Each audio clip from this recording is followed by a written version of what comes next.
Senhor presidente, nobres colegas, funcionários da casa, imprensa aqui presente, munícipes, aqueles que nos ouvem, que nos assistem. Gostaria, em primeiro lugar, de cumprimentar os trabalhadores. Os trabalhadores. E quero dizer o seguinte, que não existe trabalho digno ou não digno. Todo trabalho é digno.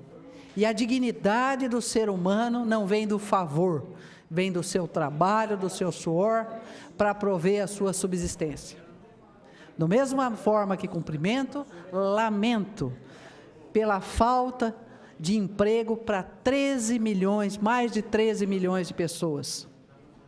Pela retomada lenta da empregabilidade com carteira assinada, um índice baixo e as pessoas recuperando seus empregos com 1 a 2 salários mínimos. Então, os nossos cumprimentos, mas o nosso lamento pela falta de políticas públicas de empregabilidade nesse país.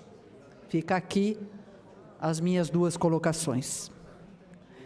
Outra colocação que eu gostaria de fazer é o seguinte, nós ouvimos o nosso colega, nobre vereador Segala falando, ouvimos o nobre vereador Marcos de Souza, ouvimos outros colegas, Milton Sardim, todos falando e colocando a questão da pista de skate, colocando o prédio em São Paulo que foi invadido, que teve um incêndio e que caiu. Agora, nós gostaríamos de dizer o seguinte, as pessoas também que incentivaram a invasão, e incentivar é uma coisa, mas que cobravam aluguel, se você aluga a sua casa e acontece alguma coisa, por maus serviços de instalação elétrica, são responsabilizados. Nós temos que começar a responsabilizar também aqueles que oferecem facilidades, mas na realidade estão oferecendo perigo à vida das pessoas. E o poder público tem que cumprir a sua parte, que é dar moradia com decência.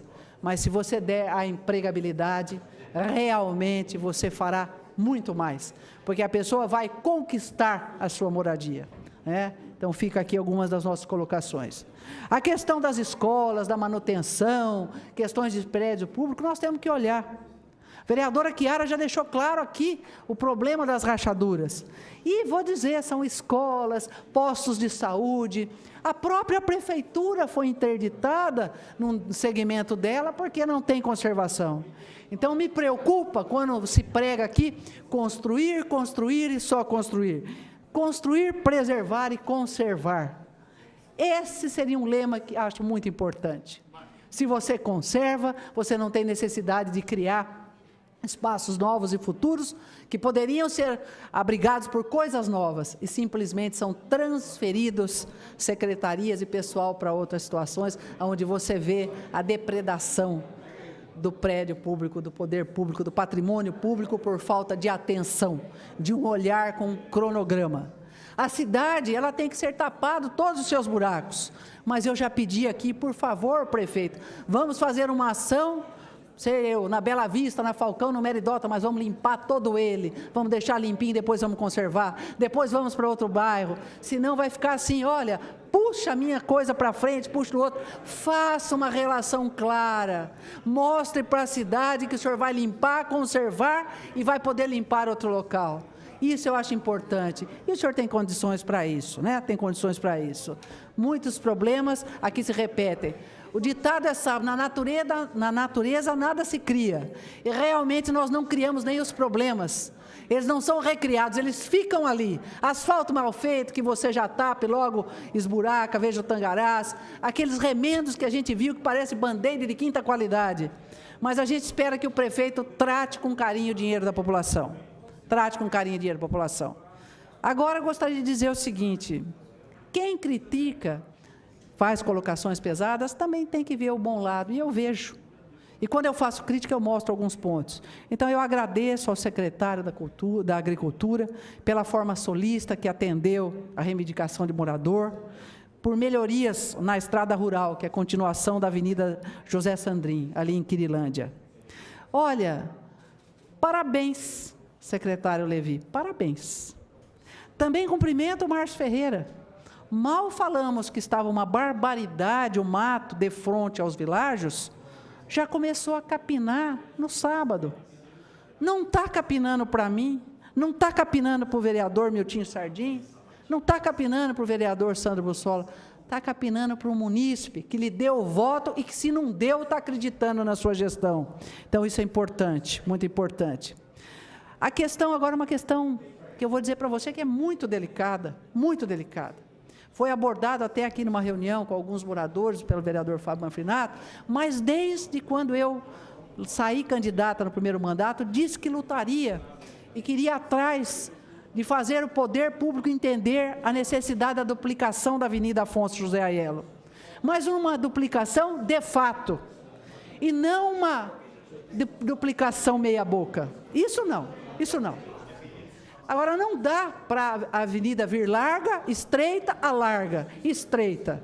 Pelo amor de Deus, prefeito, conversei com o senhor, liguei para o senhor, no mínimo, da onde já é duplicado até onde nós temos aquele acesso binário, no mínimo. E mesmo assim ainda meia boca. E depois que fizer isso, por favor, dia, data e hora para quando vai acontecer o resto. Ali, todos pagam imposto, desde a Quirilândia, onde você fez o serviço na estrada rural, até o pessoal da Zona Sul. Ninguém deixa de pagar. E a cobrança, ela é feroz.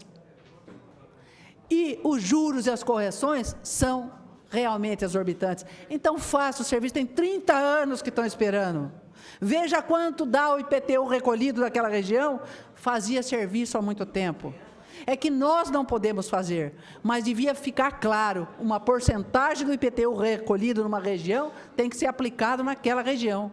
É justo, a outra é aplicada em outras regiões, mas tem que ter, é justo, assim você provém uma boa conservação. Eu espero conseguir falar. Hoje, na 94, nós ouvimos a fala do nobre vereador, do nobre ex-vereador, doutor Raul, e os comentários do Tizoc e do Cafeu a respeito do hospital de base. Eu gostaria de enfatizar uma coisa. Foi colocado lá que gostaria também de ouvir a nossa opinião de uma maneira técnica. Gostaria de enfatizar que sempre o fiz de forma técnica, sem qualquer paixão político-partidária. Porque se houvesse alguma paixão político-partidária, desde quando eu comecei a apontar, em agosto de 2018, não existiriam os apontamentos. Eu teria só que ter batido palma, dizendo que era para assumir mesmo, que ia dar certo. E eu sempre quis que desse certo. Mas eu sempre disse, não se faz gestão de um hospital com si. Se o dinheiro do INSS vir, se houver redução dos custos do pronto-socorro, se o dinheiro da Uninove vier, só que demora 6 anos para vir na sua integralidade. E nós esquecemos de fazer uma colocação que me foi lembrada agora há pouco, conversando aqui no plenário da Câmara, que 25% do dinheiro do INSS tem que ir para a educação. Nem ele vem na sua plenitude para aquilo que o prefeito quer. Então, você não é nem todo ele. Não é nem todo ele. E a gente pede clareza nisso. Quando eu disse que ficava preocupado se ia ter condições financeiras de gerir o Hospital de Base, nunca falei de qualificação de pessoas, realmente me preocupava. E me preocupa ainda hoje, porque já disse, eu vi como era o Hospital de Base. Eu trabalhei no Hospital de Base com a gestão de parcos recursos. E hoje, se a população acha que ainda não está ao ideal, é muito melhor do que era. Então, me preocupa com a prefeitura, com a sua ânsia, se não vai existir um novo sucateamento do Hospital de Base. E isso nós não vamos admitir. Quem faz colocações, faz sugestões. Olha, se houver a tão falada informatização da saúde, nós vamos economizar demais. Exames deixarão de ser repetidos um dia sim, um dia não. E isso é simplesmente desperdício. Os exames têm que ser feitos, mas não se faz alguns exames num dia sim e no outro também.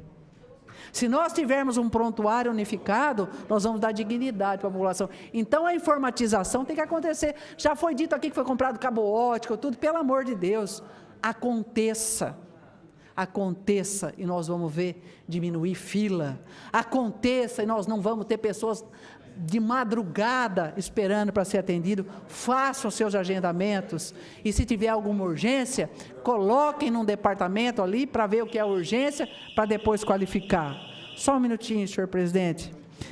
Vamos parar de encrenca, município e estado, sentem. Nós temos um ex-vereador hoje, lá na DIR, uma pessoa que era do núcleo gestor, que disse de forma clara, apontou os problemas, agora pode dar soluções, minimizando os desgastes entre o município e o estado.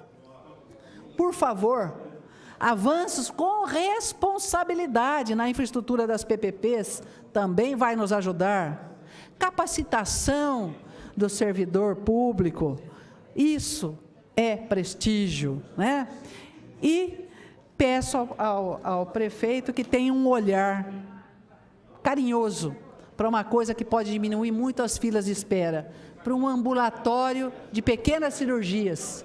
Esse custo é baixo, muito, muito menor do que tocar um hospital que o senhor estava querendo. O senhor fará isso e vai desafogar muito as agruras dos nossos munícipes. Muito obrigado, senhor presidente.